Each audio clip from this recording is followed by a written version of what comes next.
Hey guys, this is Hell Hades. This is another Summoner's Glory video. Some people are like, Hell Hades, I only come to your channel for raid. I don't want to see this stuff. And sometimes I find a game where the community like the game enough that I'm going to do more than one video. And this is one of those games. I've got a super active friends list. The amount of people that are constantly online in this game since we started playing is insane. Even the people that are logged out are literally just logging out and they've been playing it recently. So that's a good indicator for me whether or not people are into the game. We've got 6 active Gallifrey guilds on this server, and each guild can have 100 members.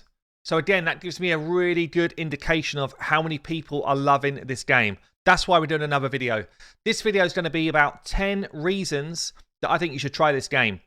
10 reasons that have kept me playing the game, probably more than I'm playing Raid right now. So we're going to go through it one by one. Just before we get into that, for a new person who wants to play, I'll show you how to do it first. So I'm playing on BlueStacks. You can play on any of the emulator type things for your PC. You can play on your phone. You can play on your Apple devices, iPads, all that type of stuff. The best way to find this game is to go into the Play Store or the App Store, search for Summoner's Glory, Eternal Fire. See, it pops up here, and install it. Okay, so I'm going to install it on this version of BlueStacks. I will put the links to install this game on Apple, on Android, and an APK in case it's not around your region yet. There's some regions where this game is not available. I'll put those 3 links in a pinned comment below. We're going to get onto the character setup, and I'll show you how to get some free stuff when you log in under my code. Okay, so on a new game then, we are playing on server 1. If you want to get into the Gallifrey clans, it is the busiest server. So if you want more of a peaceful life and you don't care about joining the Gallifrey guilds, then join server 2 or 3. But server 1 is where the Gallifrey guys are playing right now, and it definitely helps to be in a community. I'll come on to that in a second when we talk about our top 10 things to do. So this is how you get some free stuff. On the character creation screen, in promo code, just type hell. You can do capitals, you can do lowercase, doesn't matter.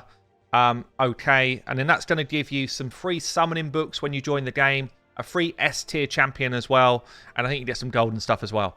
But yeah, you can pretty much choose your hero from this point with the different options, enter your name, and away you go. So easy as that, and as soon as you've done that, you're going to be on the same server as us, and you're going to get some free stuff if you use that creator code HELL. Okay then, let's talk about the top 10 things. So 10 reasons why I think you will love this game and it's worth giving it a try. First one up is community. And I kind of touched on it already, but I've never played a gotcha style game which has got such good ties to wanting people to play together.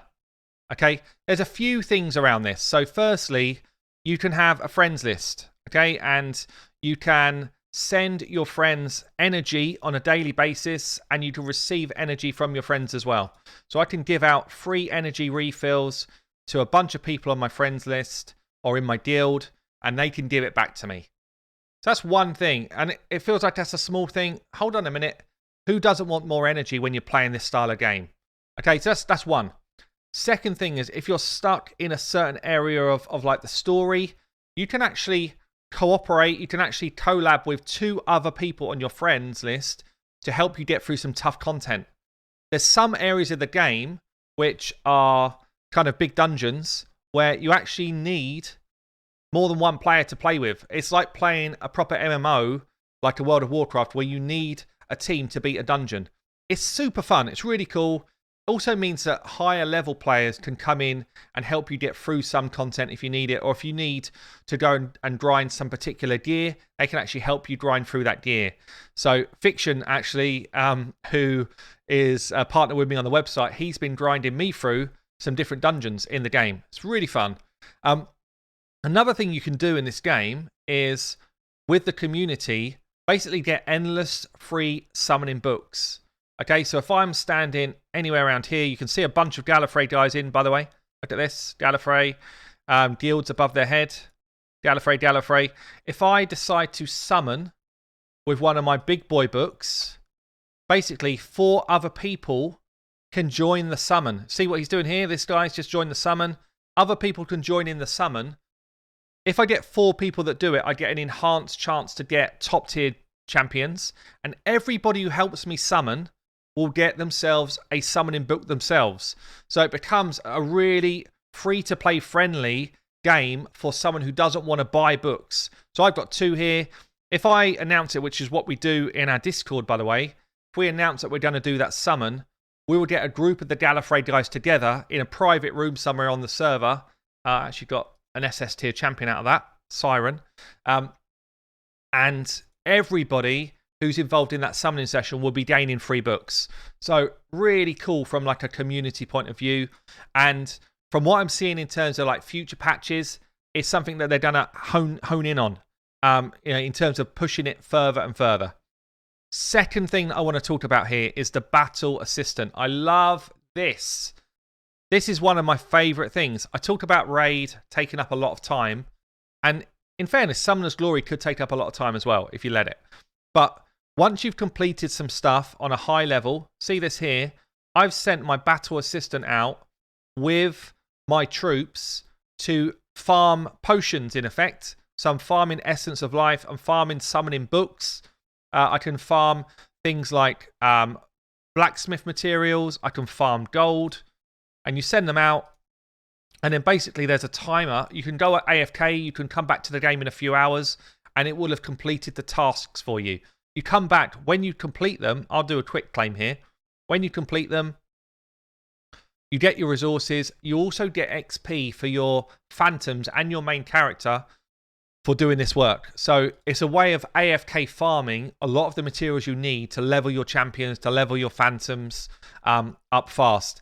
They've done a bit of a test mode, which they are working on at the moment, but you can also do this with the equivalent of dragon farming or Fire Knight farming from raid. So Wolf Demon of Darkness gives you runes. Runes is like the gear element to this game, and same with King of Fiery Dragons. So I think it's such a good element to the game. Next thing I want to talk about is the fact that it's a new game. So it only came out in October 2020. We are early. We're early. We're ahead of the crowd. It's actually really fun because the meta is not yet figured out. There's a lot of the different phantoms that we've got in the game. We know some of the strong ones. I'm building some of the strong ones here. I've got tier lists on this already. I did a video on this last week. But a lot of the phantoms have not been tried out yet. A lot of the phantoms haven't been tried out in different combinations with different gear sets. And there's a lot of exploratory stuff to do in this game. And they're also adding like development stuff to this game all the time. So in terms of it being like a new game, a new feel to it, I definitely feel like they've nailed that. And we can get in pretty damn early to help direct it, actually. The community is so open to feedback in terms of what they're doing. Next thing I want to say, I guess it's a minor point, but it's big for me because I'm a big MMO player from the past. It's a definite like MMO feel to it. Okay, you can see wandering around here. It feels like I'm walking through Stormwind in World of Warcraft. And, you've got like a big world map with lots of different places to explore. I can fast kind of teleport somewhere if I want to go and do some quests in that different area. You can just literally walk into an area and pick up new quest lines to gain your experience or higher level mobs to fight against. And if I click on the map again, it kind of tells me, right, who's in this area and what we're going to be doing. So definitely got that kind of MMO feel, especially if you're going to be running around in teams and, you need teams to beat some content. It definitely feels like they're merging different genres together. Next one I want to talk about is the story mode. So the story campaign mode is actually kind of long, and I like it. There's a definite kind of like funniness to the story. There's a definite kind of richness to the story, way more than any of the other gacha games I've played. I'm actually kind of keen to see what's going on, what's the next step. It's not for everyone. Some people will just skip through all that stuff. But for me, I actually find it pretty rewarding, pretty entertaining as well. So that's something which I think a lot of people will enjoy. And I'll just show you a quick kind of look at what the battle sequence looks like. So basically I can go auto, I can go manual, I can go full auto to let them use all my abilities as well. But basically, I've got my main character here in the middle. I've got 4 phantoms who can be interchanged. My main character can change their abilities depending on what gear they're wearing. The phantoms have got set gear, which some are based on control. It's very similar to other gotcha games. Some are based on control, some are damage, some are support units, some are tanks. And I think the more we understand the game, the more we'll kind of work through what the meta should be. But there's definitely metas starting to form. You also get these additional abilities here, enchantments, which you can use in your battle. So you kind of time those if you're doing it on manual against really hard content to use them just at the right time to make the best use of them and keep your team going. So I feel like they've got a good structure to their combat, and I feel like it looks decent. Like, okay, it doesn't look like Raid. I think Raid's almost like a step above anyone else, but it definitely has got a good feel to it. It's got good animations to it, and the combat's actually pretty slick. So let's move on to the next thing, because this is going to be a question that's asked a lot. Monetization, like how harsh is the spending? How harsh is the spending in this game? Now, I've already said you can get unlimited, and I mean unlimited, free books from helping other people summon. And if you talk to some people in the guilds, in the Gallifrey guilds, it's literally insane. Some people whale out hard. I've got tons of books myself, so I've whaled out a fair bit. But you can get tons of free stuff. The other thing is, literally, like, I've left the red dots here on purpose. It's probably doing in some people's OCD, but logging in bonuses, you get a ton of rewards. Online, just kind of being here, you get books every day, tons of books.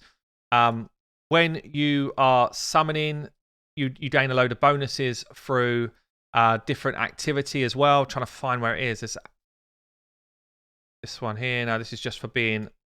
Basically, you get books for doing almost anything in the game. You get diamonds for doing almost anything in the game.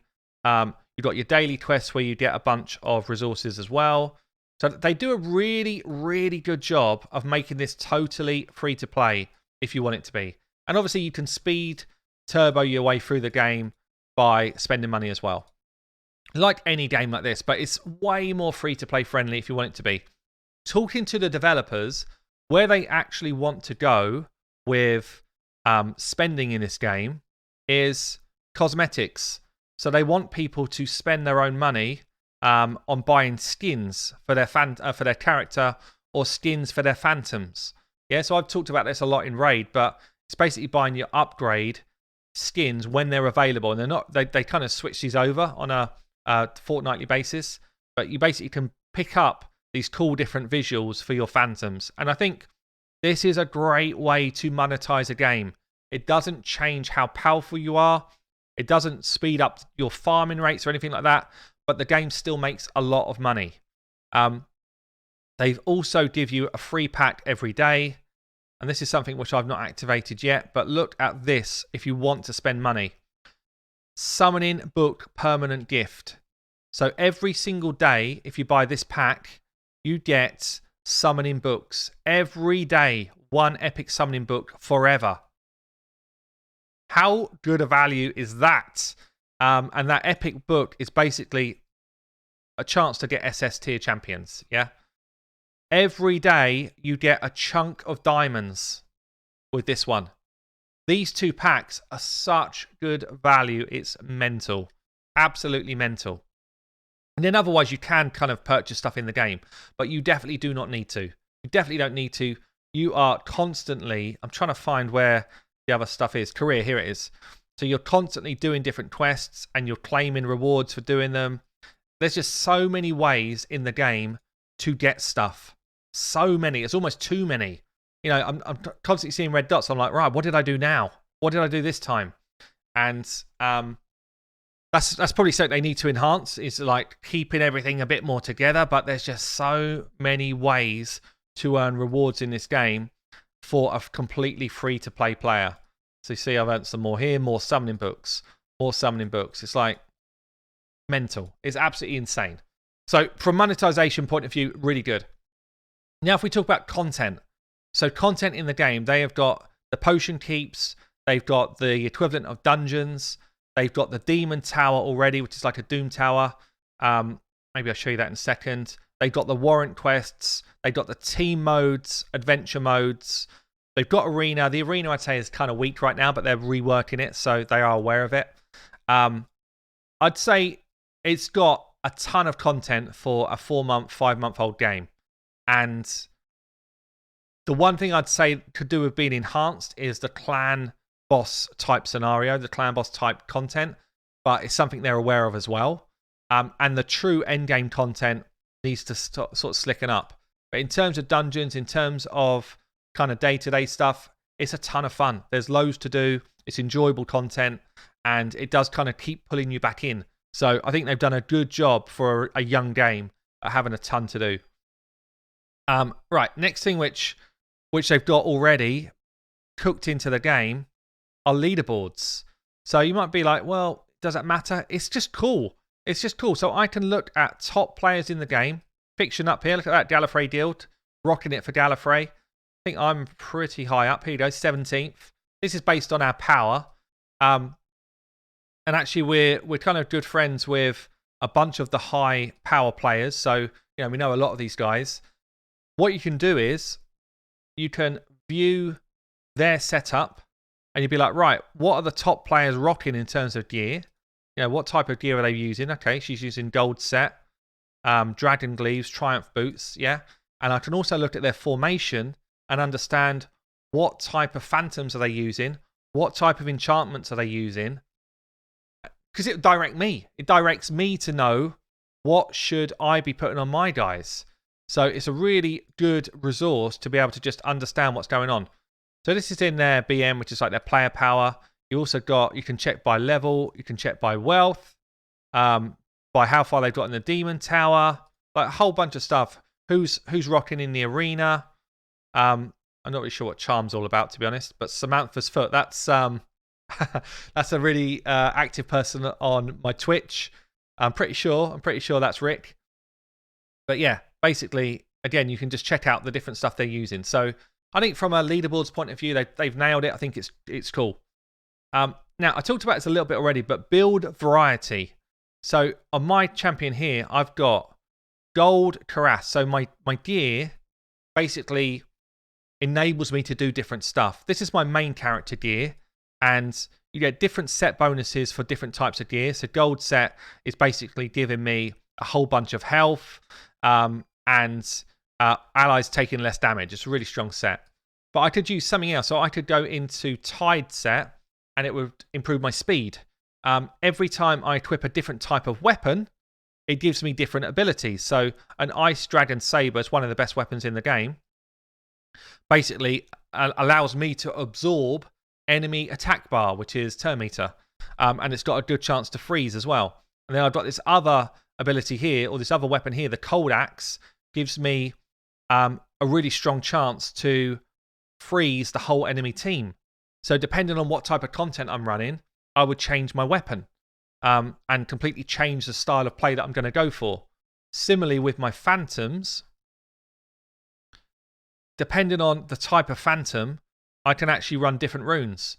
So Headcracker is like stun set. So I feel like in terms of itemization and variety of builds, there's a ton you can do with this.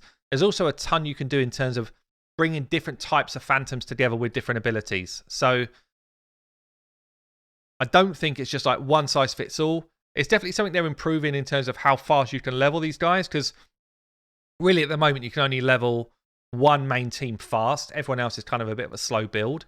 So, and I spoke to the developers again, and it's something that they want to change, because they want this to be a collector where you're subbing in and out your different phantoms rather than just having one set team. But that's going to change over time. But there's enough variety to kind of keep things really interesting. So I think I was going to say summons, I was going to say rewards as two other things. I've kind of covered it in some of my other points already. So look, guys, get involved. Come and give it a try. If you join Server 1 and want to join the Gallifrey Guild, you need to join via their Discord. So I will link that below in the pinned comment as well. And don't forget, if you come in as a new player, in that character creation screen, use the code HELL, and you will get yourself some free stuff when you start the game. Make sure that you do Guild Up. It's way more fun as a community-based game than on a full solo play. That's all I would say. Anyway, guys, look, I have been Hell Hades. Hope you enjoyed the video. I will catch you later.